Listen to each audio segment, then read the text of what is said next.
जो यहाँ के अंदर जो कांजी भाई के रूप में परेश रावल ने जिस किरदार को निभाया था कि कांजी भाई ने भगवान के ऊपर केस किया था क्योंकि उनकी दुकान गिर गई थी, तो क्या वाकई में ईश्वर के ऊपर केस किया जा सकता है? अंदर एक ऐसा मामला निकलकर बाहर आया जिसके अंदर एक व्यक्ति संपूर्ण समाधान दिवस, जैसे होता है ना राजस्थान में प्रशासन आपके संग, प्रशासन गांवों के साथ, प्रशासन शहरों के साथ करके अभियान चलते हैं, ऐसे ही उत्तर प्रदेश में संपूर्ण समाधान दिवस चल रहा था और उसके अंदर एक व्यक्ति अपनी शिकायत लेकर पहुंच गया तहसीलदार के पास कि साहब मुझे किसी व्यक्ति से शिकायत है, और तहसीलदार ने उस शिकायत को बिना पढ़े ही, जैसा कि मीडिया रिपोर्ट्स में कहा जा रहा है, बिना पढ़े ही जांच के लिए अग्रेसित कर दिया, यानी कि उस मामले की जांच भी आगे बढ़ा दी गई है। यह किसान इंद्र के ऊपर कंप्लेंट करने आया था। यह न्यूज फिर दुनिया भर के अंदर सर्कुलेट होने लगी। इंडियन फार्मर फाइल से complaint against God of rain, Indra भगवान, क्योंकि रेनफॉल नहीं हो रही है। तो ओएमजी से प्रेरित होकर के यह लेटर इस समय सोशल मीडिया पर जबरदस्त वायरल है। तो यह मामला जो है काफी ज्यादा सुर्खियों में आ गया। जब यह सुर्खियों में आया तो स्वाभाविक है कि क्या ईश्वर पर केस किया जा सकता है, क्योंकि अब जांच के आदेश दे दिए गए हैं, तो क्या इंद्र भगवान को बुला करके गिरफ्तार किया जाएगा? इंद्र भगवान को बुलाने के लिए क्या तरीके अपनाए जाएंगे? भाई ऑब्वियस सी बात है, जिसके प्रति शिकायत है उसके प्रति समाधान भी ढूंढा जाएगा। तो ये चीज जो है वर्तमान में सोशल मीडिया पर काफी ज्यादा वायरल हुई, लोगों की परेशानी वायरल हुई। अब सवाल बनता है कि क्या इस प्रकार की घटनाएं देश में और भी हुई हैं क्या?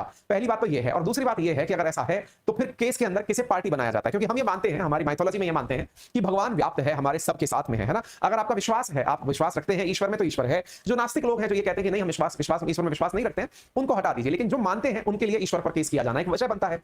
हाल ही में एक मामला और निकल कर आया, और उस मामले में अंबाला के अंदर की बात है।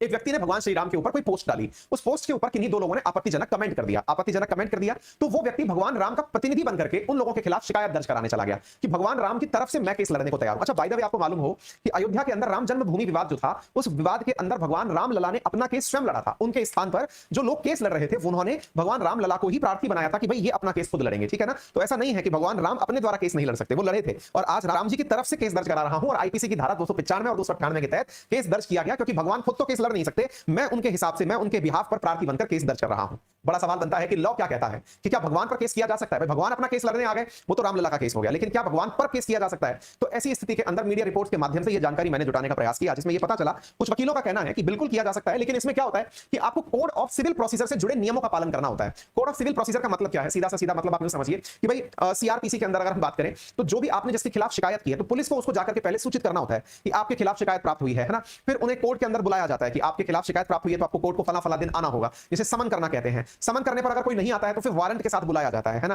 फिर वारंट भी नॉन अवेलेबल वारंट है, अवेलेबल वारंट है, इस प्रकार से बुलाया जाता है। तो इस प्रक्रिया में चूंकि सामने की तरफ कोई वादी नहीं है, ऐसी स्थिति के अंदर प्रतिवादी नहीं है, तो ऐसी स्थिति के अंदर आप केस से बचते हुए दिखाई पड़ते हैं। लेकिन जब भगवान के ऊपर केस की बात आती है तो ऐसी स्थिति के अंदर भगवान के स्थान पर भगवान के मंदिर अथवा ट्रस्ट को मुद्दा बनाया जाता है। ऐसी जानकारियां जो हैं वो मीडिया के माध्यम से या फिर और जहां से मुझे रिटर्न प्राप्त हुआ वहां से ये जानकारियां प्राप्त हुई। फिर सजन क्या है कि केस के बाद